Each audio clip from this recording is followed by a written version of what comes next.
Do you ever feel like your family doesn't measure up to what you see on Instagram? Let me tell you, it's a facade. It's a fake, Katie. Did you know that? Folks, welcome back to the podcast. Today, Katie and I are going to be exposing the truth behind the perfect family. Yeah, we're going to be deconstructing the myth of the perfect family. And clearly, we're taking this subject very seriously. We've done hours of research. No, I'm joking. But I do think it's a good thing to talk about because it's really relevant to our life. It's relevant to really every parent living. Wow. Yeah. Okay. Every parent living in this generation. I mean, on some level, I think that's true. It's got some level of truth to it because social media, and then even if you aren't on social media, comparison is going to be a part of your humanity. I think it's inevitable that we find ourselves playing the comparison game, and nothing can kill joy like comparison. So I think it's something that we're all vulnerable to and susceptible to, and so it's worth being discussed. But before we dive into today's episode, we would love it, folks, if you're able to leave a rating or a review on any podcasting platform that you're listening on, whether that's iTunes or Spotify or Amazon. That's what helps our podcast grow is you leaving ratings and reviews, and then also sharing it with friends, sharing it with people that you think might appreciate a particular episode. And if you watch our podcast on YouTube, if you subscribe or if you like the video or leave a comment, that also helps our podcast grow, which enables us to keep doing this. It enables us to get more guests that we really want to speak to, people that, you know, Katie and I admire, people whose books we read and we really want to talk to them, and maybe even if they're, you know, new to you, share them with you. So the more we grow, the more we're able to do that, and you help us do that. So thank you so much. And with that said, we'll get this thing rolling.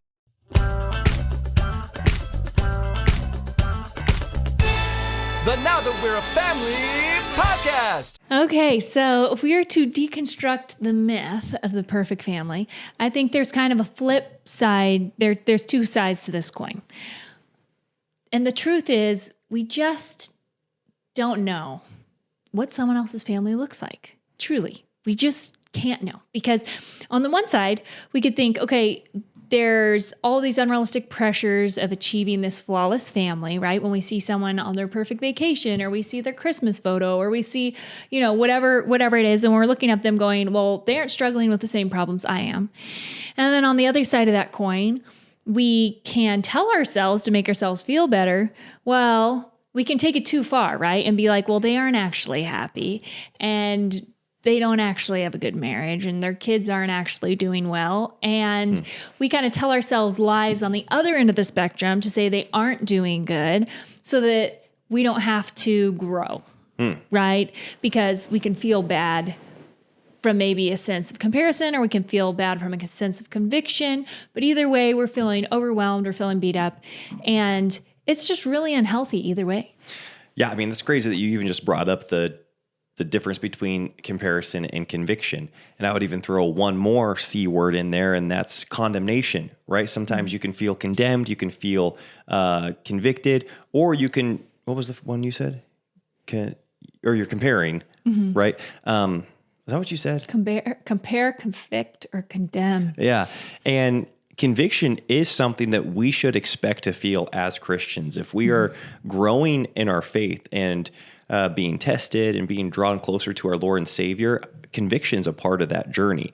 In fact, if we're not feeling convicted, then we should ever, right, in our year or in our week or in our days, then we should have some concern as to why that is. Condemnation, on the other hand, is not something that is for believers. We know from Romans that there is now therefore no condemnation for those that are in Christ Jesus. But condemnation has a lot more to do with this standing before God. Like where is your righteousness? And as Christians, we believe that we are righteous before God the Father because of what Jesus Christ, the Son, has done on our behalf. His righteousness, we believe, has been imputed unto us because of his act of obedience. So that's why condemnation is not for believers. Like, we are positionally righteous before the Lord. Conviction, however, is something that we should expect to experience while we are still Christians. And I think a lot of times, especially in this therapeutic age that we're living in, where anything resembling a negative feeling about ourselves is thrown away, or it's like we want to run from it. Whereas conviction is a negative feeling. Like that is a bad feeling about something in our life. And so I think we do need to be discerning on whether or not we're convicted about something, because if we are, then we need to lean into that and seek the Lord and repent and walk freed from whatever that thing is that's causing conviction. But if it is condemnation, to say, this isn't appropriate for me as a Christian.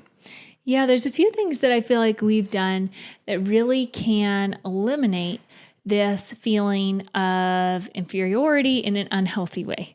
And in not being able to just appreciate our present, love on the kids we have, live the life that the Lord has given us without comparing it to someone else's life.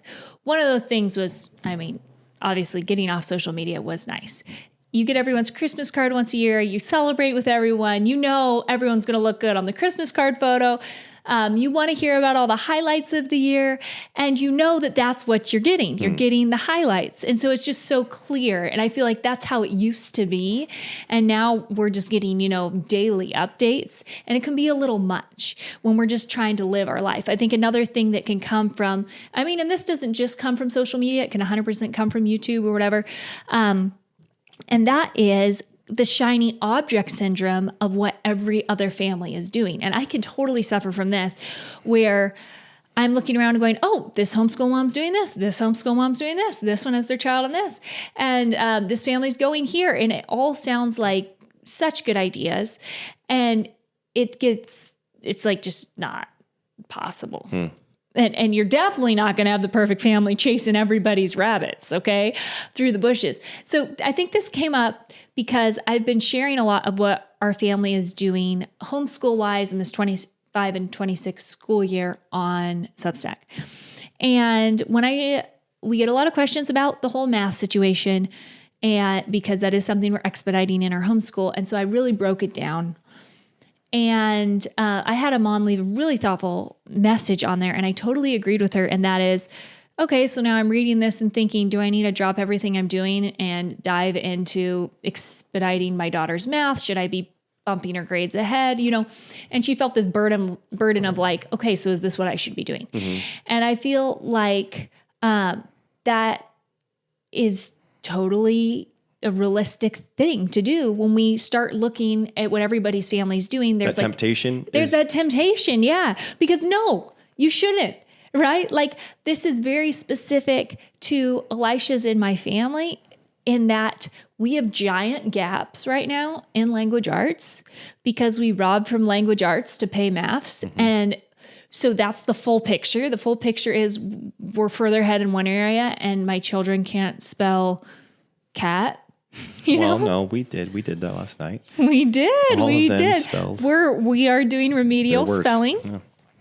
But the whole picture is, I think, something that's really helped us, and you can speak to this, Elisha, is narrowing down who are Elisha and Katie. What do we value? What's the Lord calling us to? Narrowing our vision for our family. And that really has helped us say no to other wonderful opportunities, to other wonderful family lifestyles, to be able to appreciate certain things for other people and not immediately feel like we need to copy and paste it into our own life. Yeah, I think that the easiest way to think about this is in regards to budgeting. So if anybody's done a strict budget for any season of their life, that you've got to have a clear vision and a clear goal for why it is you're saving. Are you getting out of debt, or are you saving for a particular purchase? And that's what you're saying yes to every time you're saying no to something else that you could direct your money towards. Because how many things could you spend your money on? Like endless things. Right. And so throughout your day, when you're living on a budget, you're going to encounter people purchasing things, or you're going to receive, advertisements from companies that want you to buy their thing. And you're going to have to say, no. And if you don't know what you're saying yes to, all you feel is that you're missing out. That's all you feel like you're missing out on. And you are saying a temporary no to that particular thing. But if you've got, and this is why I think oftentimes we've done those things like vision boards, where we've got, or the dream boards, or whatever you want to call it, where you've got pictures of things that you're saving for, right? We're living in our barn now that we had a picture of on our vision board for a couple of years. And that's what we were saying yes to when we were saying no to other temporary things. But we could actually look at it and remember what that was. And I use that analogy for your family, because when you get on social media, or you get on YouTube, or you're reading an article on Substack, or you're reading a book, and you hear somebody's great idea, or the story that they're talking about in regards to how they're doing education, or what they're doing for food and nutrition that year, or whatever, what they're doing for travel, right? That's a big one. What people are doing for travel.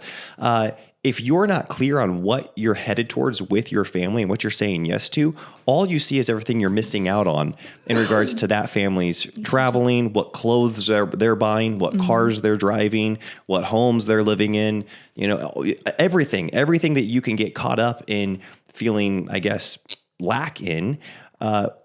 We know we can't have everything.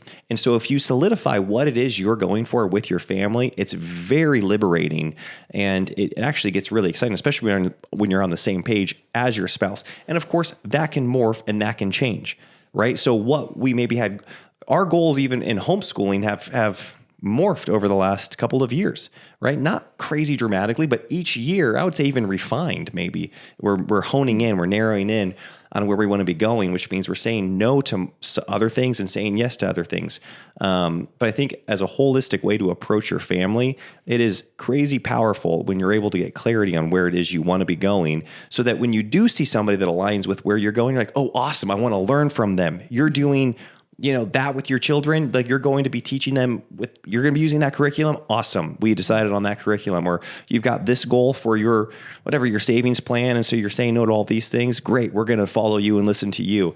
But if you're not clear on those things, you can just kind of feel a bunch of pressure and a bunch of, that comparison can creep in. I want to let you guys know that the Voteberg Music Academy Back to School campaign is still underway. You can use the code below to get 20% off your first month.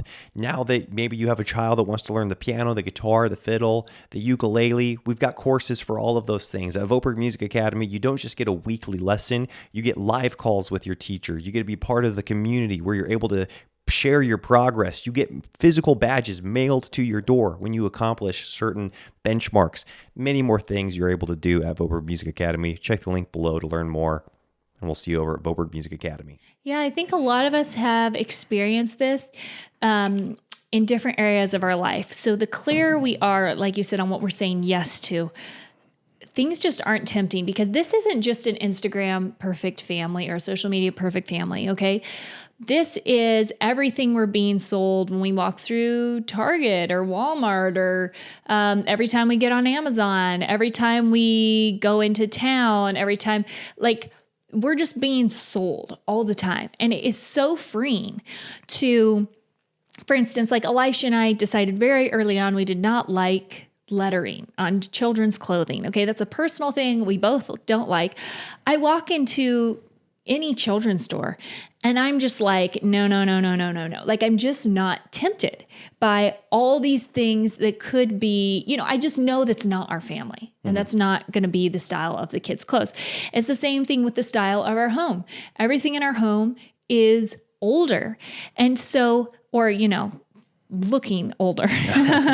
And so I walk through, we could walk through a furniture store. We could walk through lots of different or see somebody's stores. Home online. Exactly. We went to someone's home a couple weeks ago that was just beautiful, like stunningly decorated, top of the line furniture, like everything was just gorgeous. I could be so happy for this family in their home and not be looking for links and bummed that my couch didn't look like their couch. And it was just so different. It was just like, this isn't Elisha's in our home. Mm-hmm. And so it was easy to not feel that comparison trap and just be able to appreciate what they had and enjoy their beautiful home.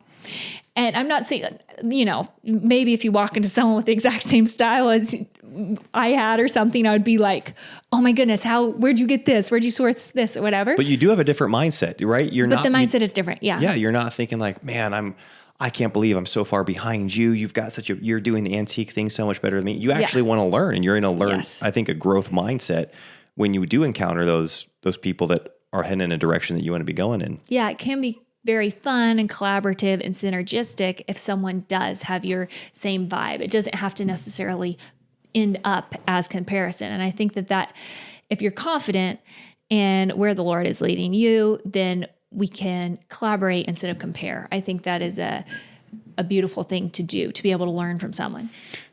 Yes. Yeah, I do think that comparison is inevitable, though. So it's like we can say, "Oh, we're comparing." I just think it's what we do. You can't help but say, like, "Oh, they're doing that, I'm doing this." It's what you do with that comparison. I think after the fact, how do you dwell on it? How does it? How much rent is it taking up in your brain, and how is it informing your decisions going forward? Because that's just what we do. I think like we can't help but infuse ourselves into like whatever story we're listening to. And so you could be reading a story about somebody that's living such a different life than you, that some mountaineer in the Himalayas or whatever. And I'd be like, oh man, like I can't help but infuse myself into that story. I don't know. Maybe I'm a narcissist and nobody else does that, but I do think that we naturally do that. And so I don't think it's like wrong. It's what you do with that comparison that I think do you matters. feel like discontent or ungrateful, or I do think that the antidote maybe to comparison in a negative way is thankfulness. Just that verse in Corinthians, I believe, in everything gives thanks, is an antidote for a lot of things in Scripture that's given to us. For when we're thankful for what the Lord has given us, it really frees us up to be thankful for what the Lord has given someone else. Amen. It's something. I mean, thankfulness. Is it Philippians 4? In Philippians 4, that be anxious for nothing, but in all things with prayer and supplication, make your requests be made known unto God. And I think of the anxiousness that can come from comparison. That really is one of those things. It's like, hey, make your requests be made known unto God, and the peace of God that passes all understanding will guide and keep you. And that is another, I think, antidote to comparison and anxiety that comes from it. Yeah, I think so. So anyways, I think those things are helpful. Another thing, like, for example, going to the homeschool things or going into the fall, right? Elisha and I picked our curriculum based off what I could teach, basically. Okay. What I had experience with. We went with Saxon math. And then now it's like someone can tell me how great their math curriculum is. I'm like, great. I'm so glad it's working for your child. I'm not jumping ship on our curriculum, because especially with this subject, I feel like you don't need the best math curriculum in the world. What you want is no gaps. So you want cohesiveness from young to old. At least that's like my philosophy on it. So because of that, I'm not jumping around or bouncing around. And I'm not saying that you don't want a couple years of experimenting, because I do think that that can be really helpful as a new homeschooler to try to figure out what is your family's vibe. And we've definitely experimented with curriculums. But then once you find something, then I start going to all the blogs on Saxon math. And I found the Robinson curriculum, where he expedited Saxon math.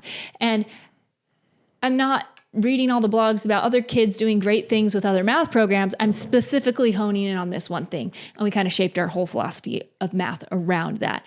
So I think that but when you narrow down your philosophy, you're able to find inspiration from other people doing things well in your niche, and kind of look at their roadmap, but not be tempted to completely switch maps.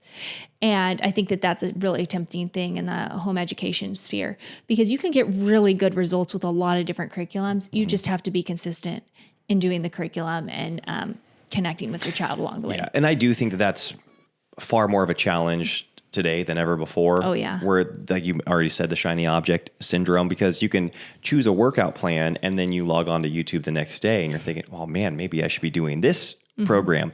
And that's like in any category of life. Like you start a certain, whatever, like anything that you're training in, and you're like, oh, I should probably be doing this one, because they're constantly being thrown at you. You don't just like buy a book and then stop shopping for like your workout program. Yeah, it's like with diets, like, oh, I'm going to go paleo, I'm going to go keto, I'm going to go fresh milled grain bread. I'm going to, you know what I mean? Yeah, it's just especially because the algorithms are so good too. So like once they knew that you were interested in the whole Saxon, like you're going down that route, it's like, great, let's throw her everything else too, and then you have to start mining through that. I do think a great way to judge your own heart in the comparison thing here is like, do you feel like you have to put down something that is honestly virtuous in somebody else, or that has the appearance of a virtue? And this is something that we always talk about, the good side of envy. You're like, wait, what's the good side of envy? Envy is such a bad thing. And it's like, the good side of envy is the side usually that's being envied, right? Not the person. Like, the object of the envy oftentimes is a good thing, and it's the heart of the person doing the envying that is actually in the wrong. And oftentimes, as this happens as parents, it's funny because it just happened to me, and I feel like the Lord did let me at least acknowledge it when it happened this time. I'm sure I do it many other times. But it was just in regards to, again, a family going on a vacation, our kids being like, that sounds fun. All these things that they get to do. They're playing board games as a family. They're riding bikes. And they didn't even see it. Our kids just heard about it. And our kids are talking about basically how cool that would be. And I did the classic, like, those aren't as fun as they sound. That's stressful. You don't sleep good. You're not in your own bed. I just started like tearing down essentially this other family's vacation. And it sounded exhausting to me. I didn't want to have to face the music and be like, this is something that my kids want. And that was a funny little, I guess, rigmarole that I had to go through mentally and emotionally to realize, like, man, what am I doing? Like, this is clearly a good thing. And here I am putting the thing down rather than acknowledging the sin in my own heart that is either jealousy or envy or apathy or laziness, just not wanting to do something that somebody else is doing that is objectively cool, but it just sounds too hard or like it looks like too much work. And so you try to put that thing down. I think that it seems like that occurs more than ever before because of social media and because of the internet, where we see somebody doing something that is objectively, in my mind, great, or the photo is objectively like special. You're like, man, that looks so picturesque. And then you automatically have to go to, like, I'm sure it was chaos taking it, it was carnage and they were yelling at each other. And you're like, that's just how art always has been. Like, you picture the stress, like somebody posing for like a painting, 200 years ago that like we now look out and enjoy. You're like, that was probably uncomfortable. Looked like they were in a bad mood. They looked pretty uncomfortable. Yeah. We still appreciate, I guess, some landscapes, but that was, totally. That took work and it was hard. And so we are going on a family vacation, though. Because of that whole rigmarole. I know. I was like, this is actually a good thing. We're on route to become the perfect family. But this can be in any category. And then if acknowledging it's not the person that's in the wrong, somebody for, sharing, like you said, a highlight, that is their prerogative. We've done that forever with New Year's card or, with Christmas cards or whatever, and writing books and just getting together and sharing that with people.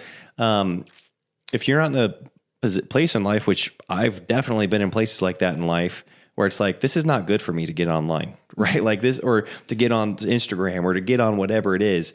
I really need to dial in my life right now. And the more I'm seeing other people's lives, it's just tearing me down in my own life. Yeah, I think that this is the flip side of the coin, is just assuming that things are never as good as they look, because it's just not true. And I think I've been on the receiving end of that growing up in a house where I heard a lot of times people, my parents taught marriage retreats, and people would say, oh, well, their marriage isn't actually as good as they say it is, or it can't be as vibrant as they say it is, or all these things. It's just not realistic. And it's funny because I watched my parents have a very dynamic, romantic, fun marriage. It's the marriage that I wanted to have when I got married.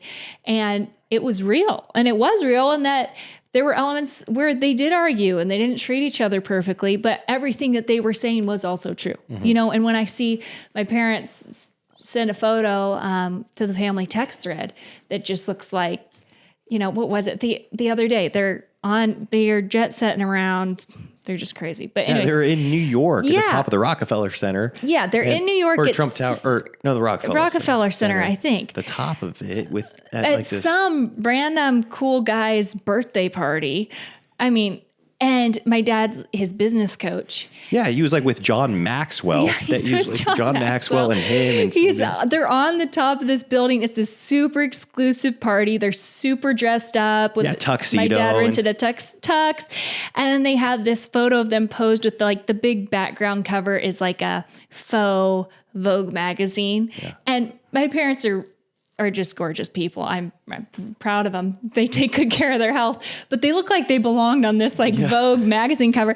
And Elisha and I are like, who are these people? Like we were just cracking up, but it's like, they're so real and down to earth. And, but I think a lot of people could look at their marriage and be like, this is just, you know, they stab each other in the back in private. You know what I mean? And it's not a perfect marriage, but they are what they say they are, you know? And so I think having experienced witnessing something that is better than what is portrayed on social media, I believe that. Yeah. And I believe that in my own life too, there's elements where I'm like, this is just, I mean, a lot of our memories, we don't take pictures of because that's kind of been something that I feel like has taken away from the moment for us. So while we'll stage pictures and stuff, often I have pictures in my brain where I'm like, this would look like a perfect picture, but we just get to enjoy it for us. And that makes it more perfect, I think. And it's like, it truly is the sweetest thing I've ever imagined, you know, watching the kids grow up. And I agree. And I know people have really hard lives, and that's not me. I'm not one of them. I'm not one of these people that have really hard lives, really hard marriages, a really hard time with, you know, their children having health crises or, you know, behavioral issues. Like I just don't have a lot of hardships in my life. Like my parents are amazing people. My siblings are amazing people. My in-laws are amazing people. Well, and that is how you speak of everything too, Elisha. Like, I think honestly, not everything is all. Like you could criticize. Oh yeah. Well, what I was going to say, saying? Sure. Yeah. Because going with all those things, it's like everybody on my family, on my side of the family, I get into arguments with, right? Like I have differences in my in opinions, and we have hurt each other's feelings, and, you know, you and I get into arguments, and that's just like how life works. And I'm a jerk sometimes, and I regret it. And the kids get under my skin, and I snap at them and regret it. And so, yeah, that's also happening, right? I don't want to say like on a regular basis, but it's not like it's this abnormal thing when it happens. It's not like, oh no, we're arguing. What's happened to our perfect marriage? It's like, no, we argue and then we get through it. And I didn't mean like you weren't a perfect person. You're like as close as I think someone could get here on earth. I meant more like, I think you've been through really hard things, like very hard things. You just don't frame them in that light. Oh, I mean, yeah. You know what I mean? Sure. You choose to say like, oh, I've just had this very like, well, I think we've been trained to do that upbringing, and everything's yeah. great. And like, you see the blessings in everything, but also I think you have some objectively hard things you've been through that you just don't air. Oh, sure. Well, something that I picked up when just like in reading leadership books and like looking at successful people, I always thought that they had great lives because they would speak so well of their parents, or they would speak so well about their past. And I was like, oh, well, that makes sense. They've got this great past. And then I started realizing, oh, I think they're successful because this is how they talk about their past and their life. It's not hard for me to frame things that way, but I just think that's something that I want to do because I think it's the people that I look up to and admire, that's what they do. And I don't think it's because they've had a perfect life. I think it's because they've chosen to view things that way. But what I was going to say is that even like, I have to believe that everybody's experienced moments of great joy. And as a parent, like, this is picturesque. This is a precious moment when your child's snuggling with you, or when you're holding a newborn, or when you're holding hands with your wife as the sun sets, you know, or you're watching your kids wrestle in the living room. I really do think those moments are there for everyone. And I think you can get better and better at capturing those moments in the moment. Right? Like, I think we miss those moments, or those moments become hectic and chaotic because of technology. We're on our phones. And so all of a sudden a moment that could be sweet is now chaos. And so like, I do believe people when I see their picture perfect photo, because I know those moments exist like that. These aren't fictional moments in people's experience in life. Like, we've all experienced these moments that are so great. Like, do we get the outfits on for the photo shoot that when we're in those moments? No, but that's kind of like the point of art. They're not caricatures, but they are kind of like this enhancement of you have to in order to actually capture the feeling that was there.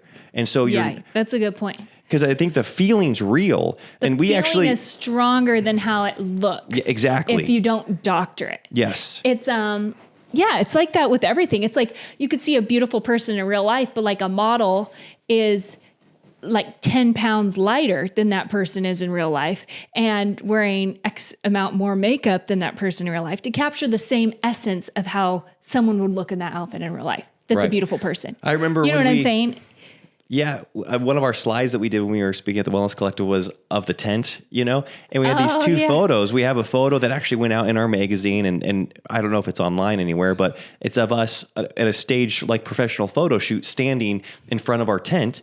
And then, and we're like, this is how it felt. Like, that is how we picture our tent season, is that like right there. It's so dialed in. Yeah. It's how we felt about it. Like, yeah.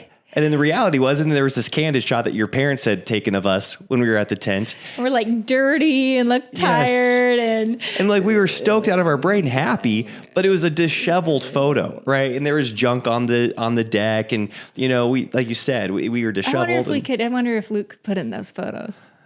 Yeah, and I think that's a great illustration. That'd be great if we can find those photos of like reality versus the photo, where it's like, no, I get the photo's not how it looked, but it is oftentimes how it felt and what it was like being there. And so people want to capture. Yes. Like when you're creating art, we all can relate to wanting to capture, this is how it feels, even though like we just took family photos for the magazine, and it's one of those things where it's like Lucy and I were taking these photos for kind of like homeschooly type shots, and she's laughing at me and I'm laughing at her. We're like, this is so awkward, and like we're trying to stage these shots. And I mean, it was kind of fun to have that moment with her even in the midst of it. But it's like, was that our most special bonded moment? Like the photo looks like? No. We were like, this is so stiff, and like point at that word and let's, you know what I mean? But it does capture how the moments that we have in our day-to-day life. I think that for me personally, where capturing that fell short was, or when I felt like the art started to intrude on the moments in our life, was when we were consistently creating art at the expense of our home life. And everybody knows what that is for them. And I don't feel like we can judge that for someone else. But it definitely crossed this line when we were creating lifestyle content, where I was like, this moment was not fun, and it looks fun and it looks sweet. And I was so stressed. And if I did not have to be filming this moment, I would have enjoyed it more. Or if we hadn't been taking pictures of this moment, I would have enjoyed it more. And it goes from, the once or twice a year, dress up and do the family photos and, bribe everyone with a lollipop, to, okay, I kind of feel like the kids know that this isn't about them at all. And their whole life all of a sudden isn't about them. Instead of, well, just this photo shoot, you just got to buck up and smile, right. And so I think that that's for us when we started realizing, okay, this is actually affecting our family life. And we did become a lot more genuinely happy when we stopped presenting perfect family all the time. Yes. But that doesn't mean that we don't have our perfect family moments that we dress up for, that we take photos of, because we are genuinely grateful for our life. And I would say that line doesn't only relate to creating content or taking photos or creating art, like you said, videos like vlogging your life or documenting it on Instagram. I think it applies to how people keep their home and keep themselves even on a daily basis in person. Meaning, like, I think that there are people that probably just keep a very tidy home, and that's how they operate. Yeah, and like some of my friends. You could drop in on a random, Tuesday afternoon, and you're like, wow, like their makeup's done and their house is clean. Yeah, you're like, is this staged? Did you know I was coming? Yeah, exactly. Like, I do think that there are people that live that way, and I think that there are people that want to present that way, and oftentimes do it at the expense of their children or maybe even their husband. They're so stressed out about presenting that way, and that's going to be a different line for everyone. Everybody else. Yeah, like we can't paint that on someone else, what our level of that is. Yeah. Like, for instance, my level is like the living room and kitchen are always looking pretty good. Yeah. And then you walk into some of the closets or maybe one of the rooms of the house, and it's like a bomb went off because everything's shoved in there, right? So it's like, different people have different elements of how well they keep their spaces at all times. Yes. I don't know. You could speak to that better than I can because you come home and just like, well, that's something that I think we actually, like, sorry. I think we're on the same page with that type of thing where those spaces that we do most of our live, and then those, well, to your defense, not to your defense, but like those closet, you don't leave it that way. It's like, there's always a reset, for the day. We're talking about like process. Like, it's not like if you drop in on me, yes, basically. Yeah, on a random afternoon. Yeah. But it's not like, the laundry room's always a mess or the closet or the pantry's always a mess. There will be moments where the rest of the house looks great in those rooms, yes, like you said. Yes. What was I going to say? Yeah. So even I do think that even if you're offline, you can start doing things at the expense of your children. And I think that that's probably where people might fall into a category. And again, I think it's gonna be different with each person of what people consider hypocrisy, or maybe what is hypocrisy. Because I think that's ultimately not ultimately, but I do think that is something that people are getting at when they feel this frustration saying you're being a fake, or that's not the real authentic you, or that's not how your life looks. It's never that good. There's this element of knowing that we don't like hypocrisy. God doesn't like hypocrisy. No, we don't like hypocrisy that you say one thing and you do the opposite. You say, hey, my marriage is great, and you're not living together. Like, that's hypocrisy, that's lying, and it's hypocrisy. Or saying, man, I only eat organic and I cook every meal at home. And you go through the drive-through, on your way home from church. You're like, hey, you're hip. You just said one thing and you're doing the other. And it's easy to do that, like, without knowing it sometimes. But I think if it's a pattern, then you're kind of like, hey, this is hypocrisy. That, like, if you're consistently saying one thing and doing the other, this actually isn't the reality of your life. And that's something that I don't think people like your parents can be accused of accurately, because they've never claimed to not argue. They've never, they use their arguments as illustrations all the time in their marriage coaching. They've never claimed to not fail the other person or let the other person down.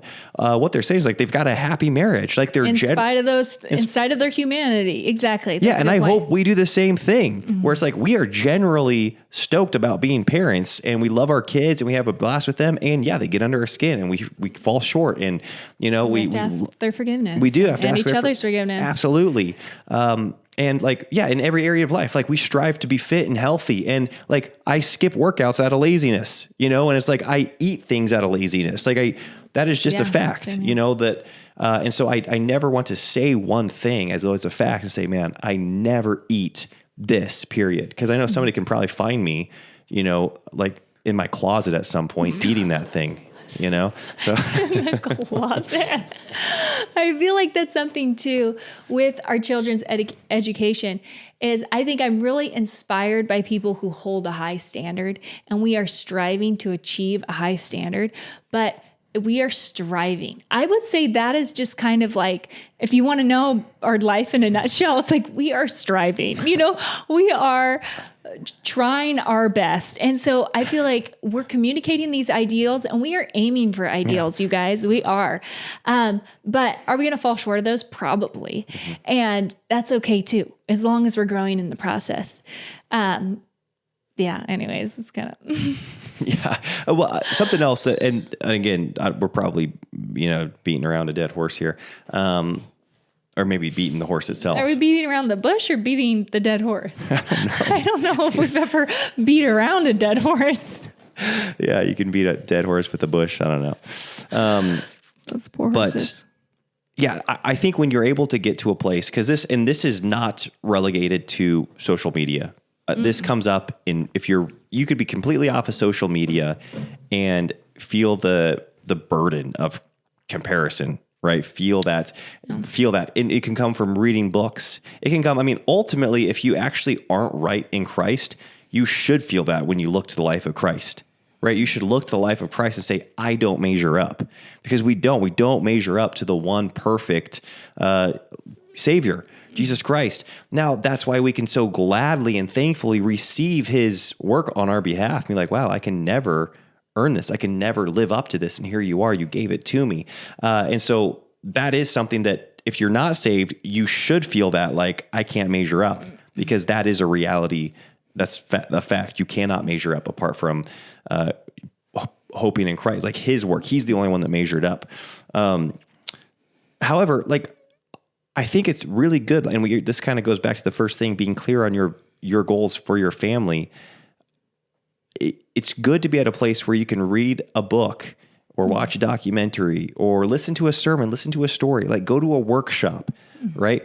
Where somebody's sharing extreme stories of doing amazing, awesome things to illustrate a point, and to like not take that personally, right? Like there are people that will tell that are doing things better. Yeah, that are just objectively doing a certain thing that I want to be better in. They're doing it just straight up so much better than me.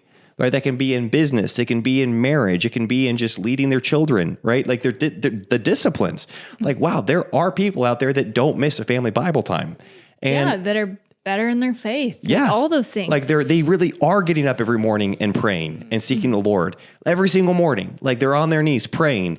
And like, I want that to inspire me or convict me. Like that can convict me too. And be like, dang, that's something. Like, good for them. I don't need to tear that down. I don't need to say that's unrealistic and be like, man, okay, I want to strive, like you said, strive towards that.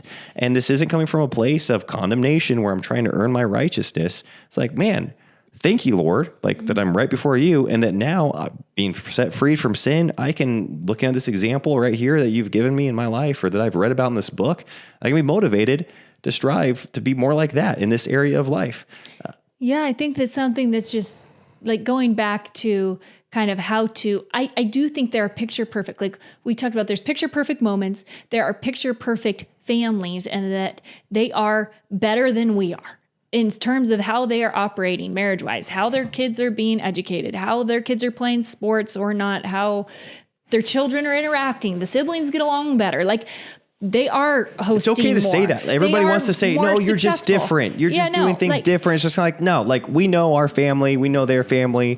They're doing it better. Okay. Like they're just doing better in all those areas. And I mean, I do think you could say that in fun and in a place of confidence. And I also think that there is a fact that I do think when we are scared by that, it is when we're in a place of insecurity. And I don't know if you guys can relate to ever being in that place, but I definitely can, where it's just like, I'm feeling insecure for whatever reason. I'm not finding my confidence in the Lord. Maybe I'm having, I don't know, just a crisis of sorts, and it's stressing me out.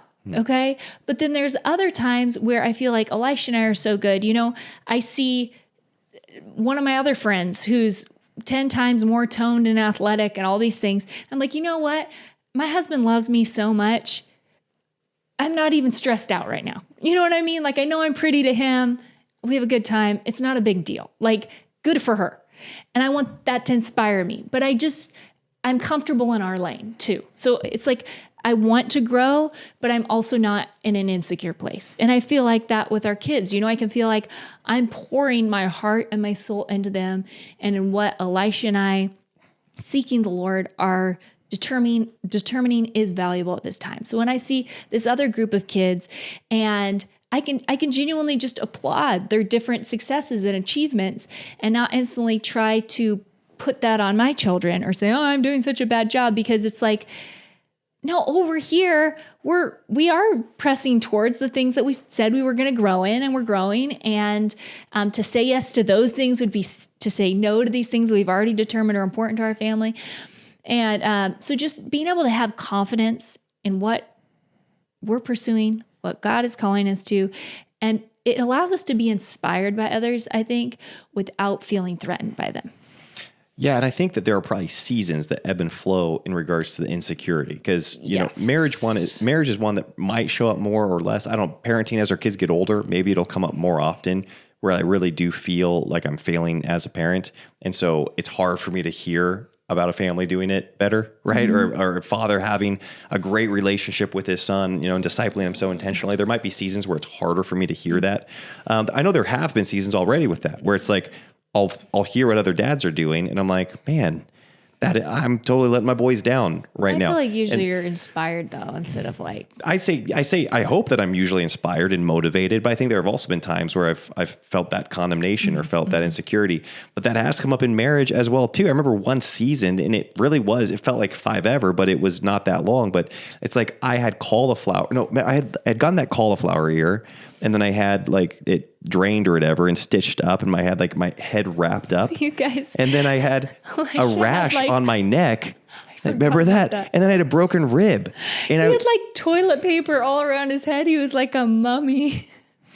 And We're great. We were it's like, insecure about that. oh, are you kidding me? I felt like such a fool just around you. I couldn't work out because my body was broken.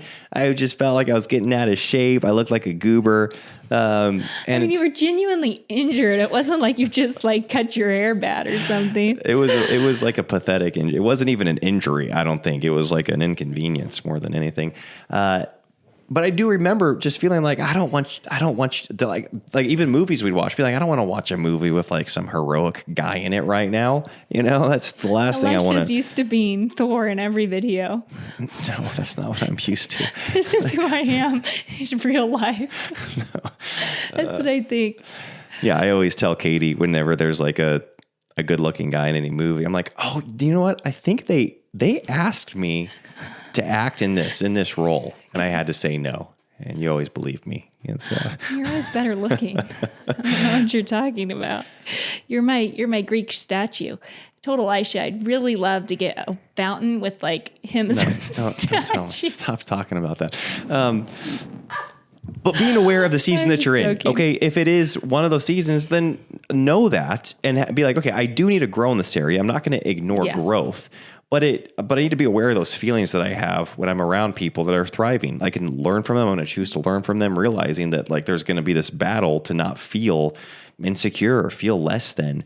I think the opposite thing not the opposite. I think the last thing you should do is run from anybody that's doing well in those areas, right? Like I think that's what our tendency is it's like I'm failing as a parent. The last thing I want to hear. The last people I want to hear from are people that are doing well in parenting. Like, well, no, you that's probably who you need to hear from. Or if you're struggling in your marriage, you don't want to hear from a happy married couple. It's like, well, no, you probably should, even though you don't want to. That's a good point. I haven't thought of that. Anyways, I feel like that's all we have to say. Yeah, that's all I have to say. That's all I have to say. We can go get to work on our statue. Yeah. So, fountain. Yeah. Okay, you guys. If you enjoyed this video, give it a thumbs up. Also, we are writing on Substack weekly. If you enjoy the written word, that's something that I just really enjoy doing. I feel like there's a little less comparison with the written word. It's you just use your imagination, put yourself in there, see. And I feel like also we do write a lot more just kind of day in and day out stuff, real feelings, real life, real failures alongside what's going well or kind of teaching on different things. And I feel I really enjoyed being able to feel like it's more of a visit with those that are over there and see your comments. It means a lot. So I'm glad you guys are over there. And that's it. Talk to you next time. Bye-bye. Bye.